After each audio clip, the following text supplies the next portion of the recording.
Esperemos que se conecten el resto de compañeros para poder continuar. Gracias.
Bien, continuemos. Por favor, María Belén, usted estaba en uso de la palabra, le escuchamos nuevamente. Gracias.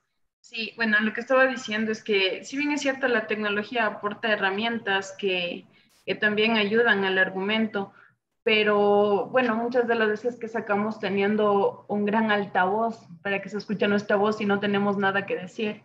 Entonces yo creo que también hay que verlo desde ahí y entender que no solo se trata de, digamos, de efectos especiales o algo así, sino también tener una buena historia que contar. Claro que también eso es un tanto subjetivo porque la calidad depende de quién esté, del consumidor, ¿no? De quién esté observando o consumiendo el producto.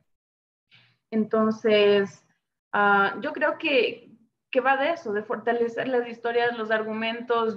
A mí me gusta mucho el género de terror, entre otros también, pero yo he comparado mucho, por ejemplo, una de mis favoritas es El Exorcista, y entonces se compara eso de hace mucho tiempo con lo que hay ahora de terror. Si bien es cierto, hay un montón de efectos y de factores que son más digitales que nada y cosas así. Y también de edición, incluso los mismos efectos no están ahí, los actores no los ven al momento de grabar, sino que los ponen ya en la postproducción. Bueno, y las películas no son buenas, digamos, no llegan a cumplir su fin. Sin embargo, hay películas de antes que no tienen estos elementos, no han contado con esta tecnología, pero que la historia es tan buena que se ha quedado y que es parte de la cultura popular incluso. Entonces yo creo que también sería otro aspecto importante a considerar el argumento, cómo está organizada, cómo está creada y la base de la historia también. Eso es lo que quería decir. Gracias.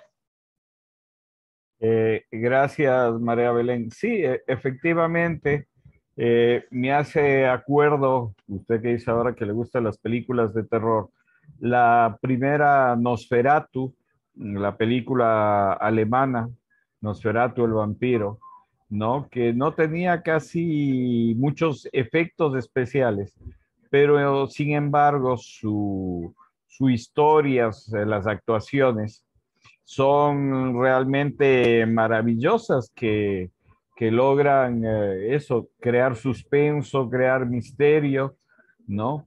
Aunque esta primera Nosferatu, que valdría la pena verla algún rato, sí es un vampiro muy humano, de todas las de vampiro, bueno, la de Bram Stoker, la que hizo Coppola también es eso, ¿no? Un vampiro humanizado, pero sí, o sea, no es solo los efectos especiales por los efectos. Recuerdo, yo les acompañé a mis hijos a ver la producción esta de Marvel, de la última, y realmente es eso, efecto especial por efecto especial sin ninguna historia, sin argumentos, sin ninguna trama, larguísima, aburridísima la película. Y es una película que tiene todos los efectos especiales, todo el dinero del mundo y, y la historia no deja nada. Inclusive los niños hasta se aburren con esas películas, ¿no?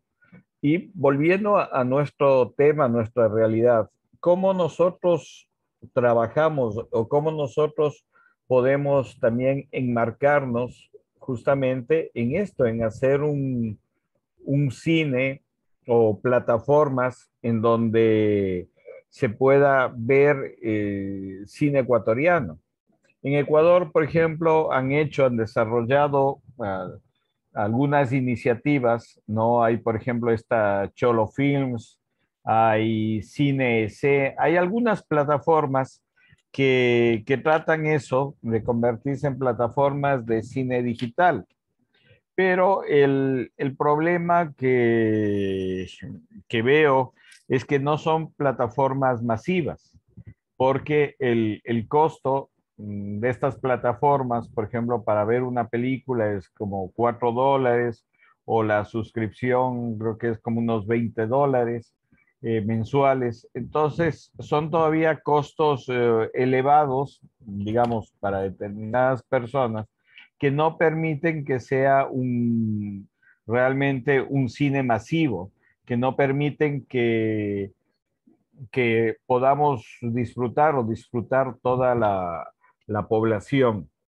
Estamos con la iniciativa que habíamos quedado en el taller, ver en qué plataforma, por ejemplo, hacemos esto del cineclub virtual, ¿no? Tener un espacio en donde nos permita pasar la película y tener el espacio de diálogo, pero además que sea masivo, o sea, que haya personas que puedan conectarse. Por ejemplo, estábamos analizando, investigando, la plataforma esta de Zoom es una alternativa, pero es fácilmente hackeable. Hace unos días, unos 15 días, 3 semanas, hubo un congreso de los cineastas ecuatorianos y todas las reuniones se las hizo por Zoom, pero resulta que en medio ya de la plenaria de la vacía, entraron hackers y comenzaron a hackear la plataforma de Zoom en el sentido en que habilitaban, deshabilitaban otras personas, quitaban el audio, o sea, comenzaron realmente, como se dice, estos muchachos a jugar, entonces veíamos que es como una plataforma muy vulnerable en ese sentido, ¿no? No sé también si se enteraron del corte que hubo de WhatsApp, de Facebook, que fue justamente un hackeo masivo que tuvieron de las plataformas, ¿no? Y eso también es lo que pasa en la actualidad con el mundo digital. Y otro de los problemas también con todo este desarrollo tecnológico es que ustedes saben que las plataformas o toda la red, toda la conectividad que tenemos está basado en los satélites, en información que se sube a los satélites y que los satélites pueden replicar en todos los servidores que tienen ya estas tecnologías, el 4G, por ejemplo, en los celulares o en las computadoras, en el Internet, se puede replicar esta tecnología.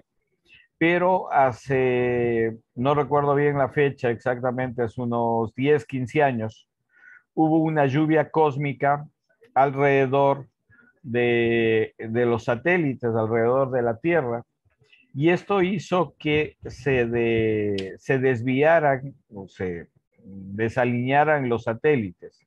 Y Europa y Estados Unidos se quedó sin conectividad por 2 o 3 días hasta que pueda volver a esto.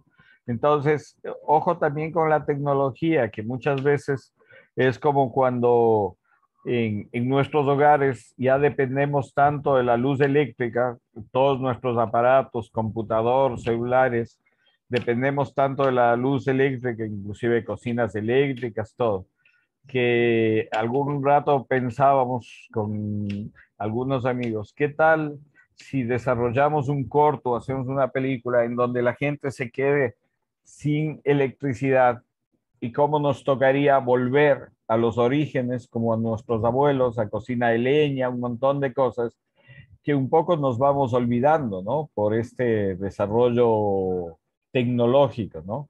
Ojo con esto, que no quiero decir que volvamos al pasado, nada de eso, sino que justamente lo que les decía al inicio, la tecnología no tiene la culpa y el desarrollo tecnológico siempre va a estar en avanzada, la ciencia, la tecnología va a estar en avanzada, pero depende cómo nosotros aprovechamos o hacemos uso de esa tecnología, ¿no? Y también cómo nosotros nos condicionamos a esa tecnología, ¿no? Entonces, sí hay que hacer una reflexión también de cómo nosotros manejamos esa tecnología. Bien, María Belén creo que nos quiere decir algo. Sí, gracias. Lo que quería decir es respecto a esto de que, bueno, con la digitalización y la calidad, supongo que, bueno, la calidad se va ajustando a la tecnología, ¿no? Y bueno, si bien es cierto, al espectador no se le va generando la expectativa de que en cada producción quiere ver de pronto, no sé, mejores efectos o las definiciones de las que, para lo que aportan las cámaras y eso. Lo que yo quería decir está yendo un poco al escenario ecuatoriano. Eh, es decir, el espectador ecuatoriano es demandante, o sea, demanda algún tipo de producto o género en específico. Pregunto, Carlos, porque usted, bueno, creo que debe saber más al respecto. Y también lo que me surge la duda es, ¿aquí hay estudios de mercado al respecto como para que algún realizador diga, bueno, me guío por este lado y de acuerdo a esto voy a desarrollar tal o cual producto audiovisual? O algo así. O sea, se podría decir que el espectador ecuatoriano demanda. Esa es mi pregunta. Gracias, María Belén. Sí hay determinados estudios, pero no específicos así de mercado. Creo que sí los hay, pero igual vinculados a, a cámaras de comercio y eso. Le doy un dato nomás. Por ejemplo, hace el último investigación de cine que se dio, daba cuenta de que creo que fue 2015, 2016, el número de personas que iba al cine al año era 10 millones, ¿no? Y de esos 10 millones, el 0,02% consume cine ecuatoriano. O sea, ni 300.000 personas ven cine ecuatoriano en las salas de cine. Ese es el dato, digamos, de esos años. Después he visto investigaciones más vinculadas a esto del mercado, que por ejemplo, la gente ya no ve tanta televisión. Está ya comprobado de que la gente no consume tanta televisión, sino que pasa más frente a un computador o frente al celular, ¿no? O sea, el número de gente con respecto a la televisión consumidores, digamos, consumidores ha bajado bastante. O sea, la gente está más consumiendo cosas frente al computador o frente al celular. O sea, masivamente frente al celular. Ven cosas más en el celular. Eso, esos datos sí son reales. No tengo los porcentajes, pero son reales. Y el otro dato que sí también vinculado a lo del comercio es que las grandes empresas, las grandes industrias ya no invierten tanto en televisión. Si usted se fija, usted recibe, la gente que está más en los celulares, reciben más propaganda, más publicidad en los celulares que en la televisión. ¿Y esto por qué? Porque la gente que invierte su dinero en publicidad sí hace estos estudios de mercado y dice, por ejemplo, no, pues a mí ya no me interesa la televisión a menos que sea determinada cosa concreta, como por ejemplo el fútbol. Entonces, en el fútbol sí quiero pautar, ¿no? O en los noticieros, pero ¿qué es lo que ve la gente sí en televisión? Pero ¿en dónde va el pautaje? Digamos, Coca-Cola, KFC, la gente que más hace publicidad ahorita es en redes sociales y en redes sociales dirigido a los celulares. Entonces usted se dará cuenta que está revisando algo en Facebook o está revisando en algún sitio y le va a entrar publicidad. Quiera o no, le dicen en 5 segundos viene la publicidad y le pasan la publicidad. Entonces, estos son un poco los datos y como repito, siempre todo este desarrollo tecnológico, todos estos avances están vinculados al comercio, están vinculados al negocio. Entonces, en ese sentido, no podemos hacer ajenos a esta realidad. Francisco nos quiere decir algo. Le escuchamos, Francisco. Bueno, la verdad es que antes de hablar, iba a indicar que Verónica había levantado la mano antes de que se cortara. No sé si ella quisiera hablar, no quisiera robarle el turno. Sí, tenía razón. ¿Cómo está, Francisco? Muchas gracias. Bueno, es que estaba interesante el comentario de María Belén y quería quedarme escuchando. Entonces, nada, simplemente un poco como dentro de mi experiencia, ¿no? Como docente, esto que mencionaba Carlos del el cambio, ¿no? Tecnológico. En primer lugar, bueno, yo veía la película y veía estos videos que nos enseñó al inicio de la clase y yo pienso que debe ser todo un desafío, ¿no? Para toda la producción, este cambio, inclusive para los actores mismos que están interpretando. Eso me gustaría pues ahondar un poquito más en eso y decir que, claro, estamos prácticamente alienados, ¿no? Eh, claro, esto tuvo que haber pasado también con la televisión y muchas cosas con todo lo que va avanzando, pero es el hecho, y yo me refiero, como vuelvo y digo a mi experiencia, es el hecho de que las cosas se facilitan.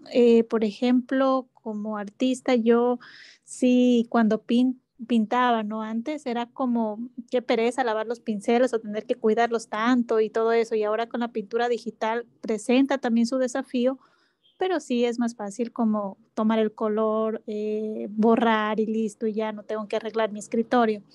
Y lo mismo pasa con los jóvenes, o sea, el hecho de ponerles algo en el pizarrón y que ellos puedan capturar una imagen cuando uno en el tiempo, cuando yo estaba en la escuela, nos quedábamos como copiando todo.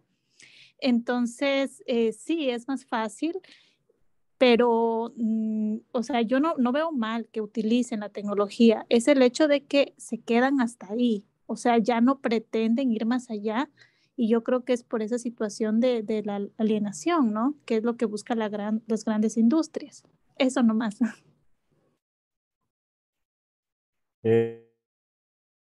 Perdón. Gracias, Verónica. Sí, efectivamente, o sea, la tecnología no es mala, o sea, la tecnología no es mala, al contrario, la tecnología nos ayuda. El problema justamente es que nosotros no controlamos la tecnología y nuestros jóvenes, nuestros niños menos. y el bombardeo de cosas que reciben ellos es tal que se produce eso, se produce ciertos condicionamientos hacia la tecnología. No es que ellos controlan. Sí, por ejemplo, yo a veces cuando tengo problemas con mi celular le llamo a mi hijo y él enseguida me soluciona el problema. No, ellos tienen, no sé, como dicen, el chip incorporado y ellos saben cómo resolver esos problemas más rápidos que uno. Pero el problema es que ellos, por ejemplo, con un juego, yo tengo que ponerle límites de que ya 2 horas de juego es más que suficiente. Entonces, esos son los problemas que enfrentamos en la actualidad como padres. O sea, no es malo la tecnología, pero no que la tecnología los subyugue a ellos, sino que ellos sepan dominar y controlar la tecnología. Le doy la palabra a Francisco, por favor. Bueno, ahora sí. Usted, la verdad es que hoy día ha ido topando bastantes temas en 5 minutos, digamos, ¿no? Ha pintado un panorama bastante completo y creo que por casi menos de un minuto hay muchos temas, digamos, que hay que desarrollar. Así que trataré de modestamente ver si le puedo seguir el paso, el ritmo a tanta cosa importante, eso sí, que se cubrió. Y una de las cosas que creo que podría yo resaltar fue justamente la inicial en la que usted hacía referencia a, bueno, nosotros como país, como Cinemateca, en este caso relacionado con el cine, y no sé si algún otro organismo, pues nosotros, bueno, estamos haciendo el trabajo de preservación, tenemos un conocimiento de ciertas tecnologías de almacenamiento, en fin. Pero ¿cómo hacemos ahora en este tiempo que no es el mismo que hace 10 años y 20, ni se diga 50? ¿Cómo hacemos nosotros para proyectar la parte de identidad del país a través de una actividad como el séptimo arte, como el cine? ¿Cómo lo debemos expresar? Entonces digamos, parecería como que fuera algo ligero, pero es realmente algo bien de fondo, ¿no? Y decisivo, yo diría, inclusive para muchas de las cosas que podemos seguir hablando aquí. Y creo que modestamente, pues, yo, como usted sabe, yo de ser un simple espectador, lo que he hecho es pasar de espectador simple 1 a espectador simple 2 con el taller, o sea, no, hasta ahí, digamos, ¿no? Pero en esa categoría, vamos a decirlo así, a mí se me ocurre que hay algunas experiencias que no son aplicables literalmente en esta época, pero que valen la pena estudiarlas. Por ejemplo, el fenómeno coreano. Corea, y creo que usted nos puso por ahí en el camino hace unas cuantas semanas atrás, hablando de qué hicieron los coreanos para ellos proteger su industria de cine, y ellos pusieron porcentajes máximos de producción no coreana, y el resto era pura producción coreana, y eso lo hicieron desde la década de los 60.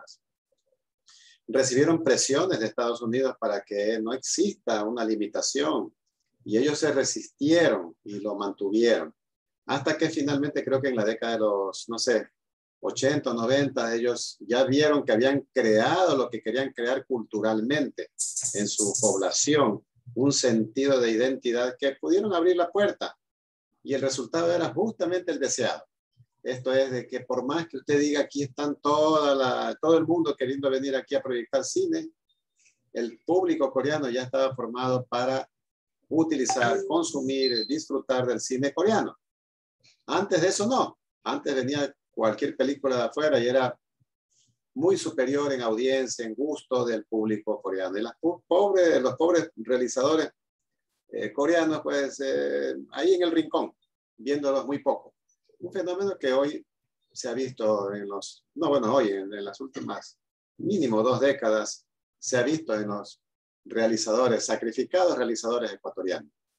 Así que se me ocurre a mí que, sin querer copiar, porque ya no me parece aplicable en esta época, pero sin querer copiar, sería bueno estudiar minuciosamente lo que hicieron ellos, los efectos, primero los objetivos, ¿eh? ¿Qué objetivos se plantearon?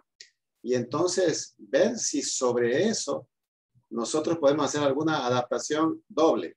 Primero, adaptación al Ecuador, con el objetivo definido, ¿no? ¿Cuál es el objetivo que queremos? Y adaptado al Ecuador. Y segundo, adaptado a la época, porque en esta época el consumo ya no viene, como usted dice, el consumo del video o del cine en la sala de cine. Viene en otros ámbitos, en otras plataformas, en fin. Así que hay Corea, yo lo menciono, ¿por qué? Porque Corea acaba de ganar hace poco tiempo, un año, si no me equivoco, pues el Oscar a la mejor película, no extranjera, a la mejor película global, incluyendo norteamericanos. Eso es un hito. No se ha dado antes en la historia, ¿no? Segundo, ellos ahora, en este momento, están haciendo, no sé, ¿cómo es la palabra? Teniendo un éxito resonante con la que le llaman, no sé si es la historia del calamar o algo, un juego del calamar. No sé si han escuchado ustedes, yo no lo he visto por si acaso, pero leo mucho en la red del juego del calamar y que en Estados Unidos está teniendo éxito. O sea, observen, Corea logrando éxito logrando éxito en Estados Unidos. Entonces estamos hablando de algo que es notable y que vale la pena, digamos, estudiar. Y si Corea es un ejemplo, pueden haber otros, pero esa es mi pequeña contribución. Realmente hay más cosas que usted dijo y lamento que por el tiempo pues no vaya yo a absorberlo aquí, no lo mencione por el momento, pero ya habrá la ocasión. Muchas gracias. Gracias, Francisco. Y sí, anote las inquietudes, porque lo importante es eso, poderlas discutir y ventilar en este espacio, ¿no? de reflexión como el taller. Yo creo que estamos, modestia aparte, sentando un poco las bases de lo que va a ser la difusión del futuro del cine ecuatoriano.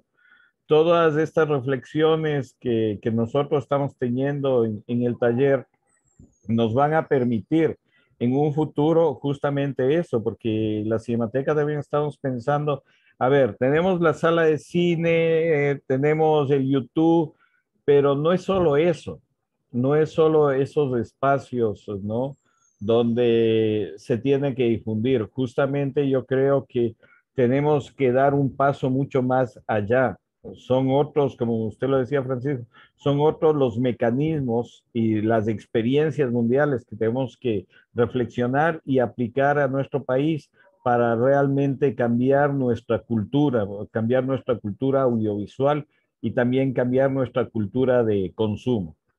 Le escuchamos María Belén, que también había pedido la palabra, y después vamos con Leonardo. Gracias. Justo quería comentar a propósito sobre lo que yo le preguntaba a Carlos, sobre el espectador ecuatoriano en sí. Y bueno, digo, una conclusión un tanto vaga, sin tanto fundamento, yo que no tenemos estadísticas y esto, o sea, cifras como tal. Digo, en todo caso, a mi parecer, el espectador ecuatoriano es, bueno, somos más que nada consumidores en todo caso. Y bueno, y quizá ese es el problema del cine ecuatoriano, ¿no? Que nosotros le ponemos como estándar quizá al cine de Estados Unidos y que junto al de Estados Unidos muy probablemente se pueda decir que es de menor calidad en tal o cual aspecto.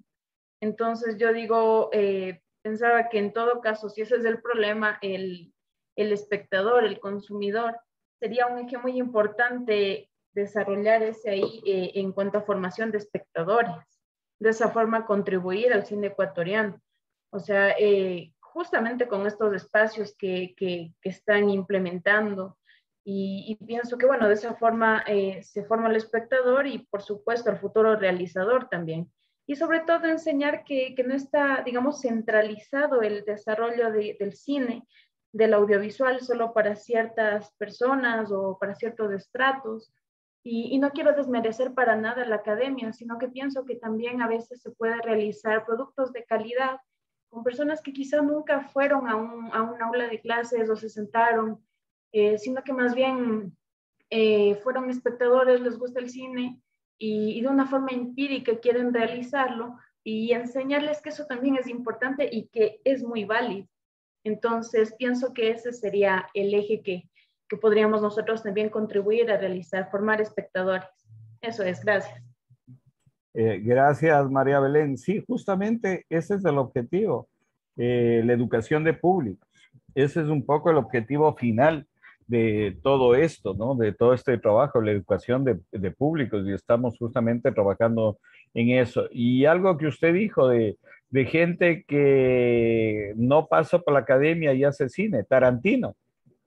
Tarantino es un claro ejemplo, era un cinéfilo que veía mucho cine y que de pronto decidió hacer cine y ahí tiene un excelente realizador que no pasó por la academia. Tarkovsky, un director soviético, nunca le dejaron ingresar a la escuela de cine de Moscú y es el más grande cineasta ruso contemporáneo. Y muchos ejemplos, Almodóvar. Igual, Almodóvar se formó solo viendo cine.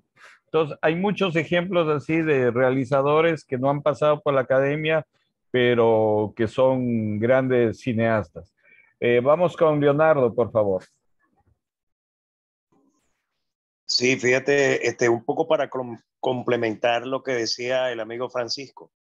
En Venezuela, en los años 80, teníamos un problema a nivel musical y era que todas las emisoras de radio preferían tocar la música extranjera, exclusivamente música anglosajona y muy poca música hecha por artistas venezolanos.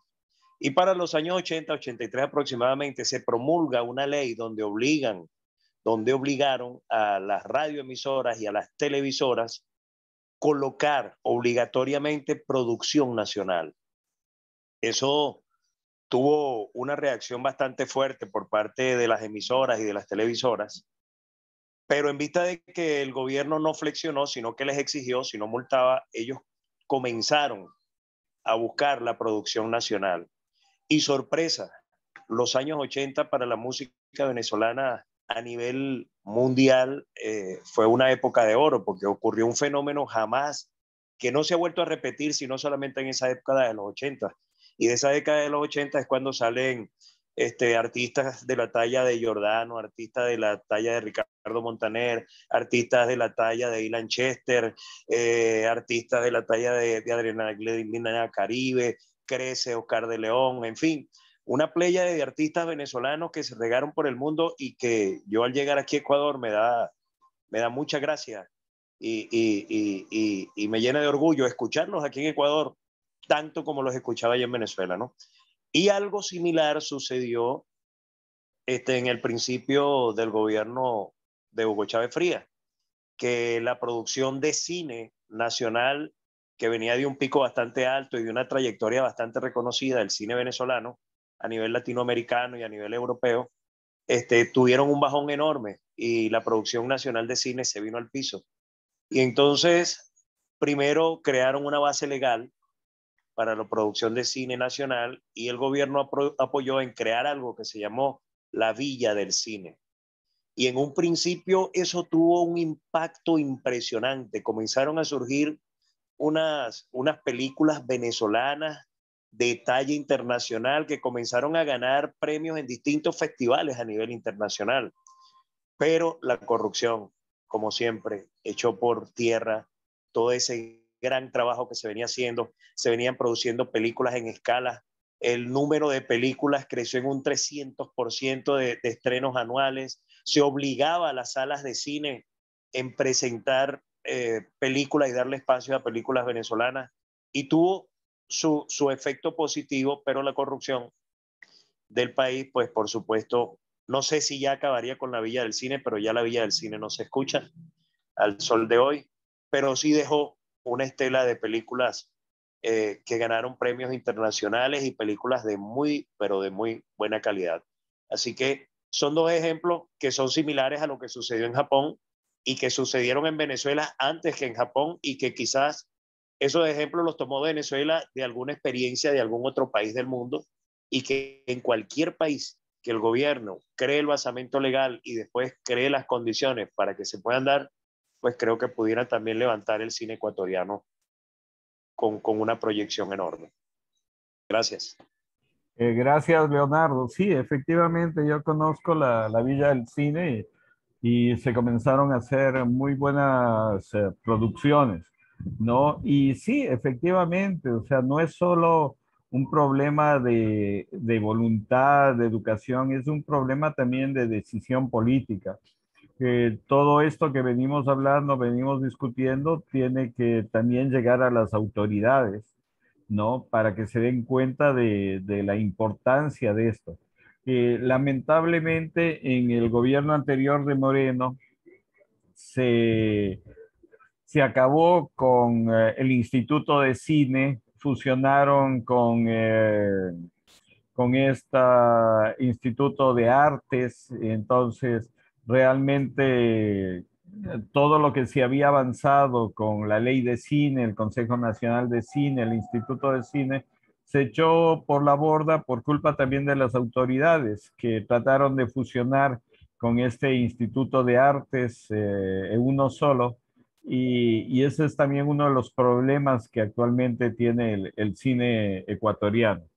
Un poco la cinemateca se preserva porque siempre ha estado vinculado a la Casa de la Cultura y muchas veces cuando discutimos si la cinemateca debería salir de la Casa de la Cultura, vemos gente como yo que me opongo a eso porque de todas maneras, mal o bien, es un paraguas de protección el estar bajo el amparo de la Casa de la Cultura.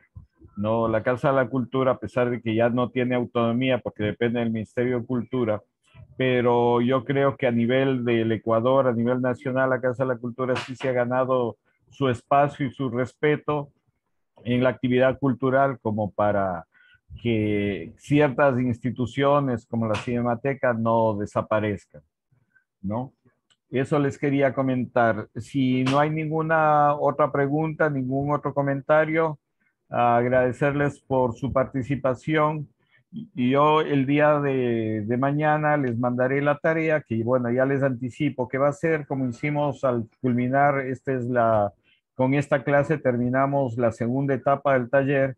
Y igual lo que les voy a mandar es que hagan una reflexión sobre este periodo, esta segunda etapa que hemos avanzado, un poco no tan larga como la primera, los videos que me mandaron, algunos fueron realmente importantes, pero extensos. Yo diría que unos 2, 3 minutos que puedan ustedes hacer un resumen y más que resumen, hacer ciertas críticas que nos permitan avanzar con el taller. ¿Qué creen ustedes que se puede ir mejorando con respecto al taller? Entonces yo ya les voy a escribir y esa es la tarea que les mandaría para la próxima semana. Sin más, agradecerles por su participación y nos estaremos viendo la próxima semana. Gracias y una buena tarde. Muchas gracias, Carlos, que también igual para usted. Gracias, buena tarde a todos. Gracias, Buenas buena tarde. tardes a todos. Saludos, bendiciones a todos. Muchas gracias.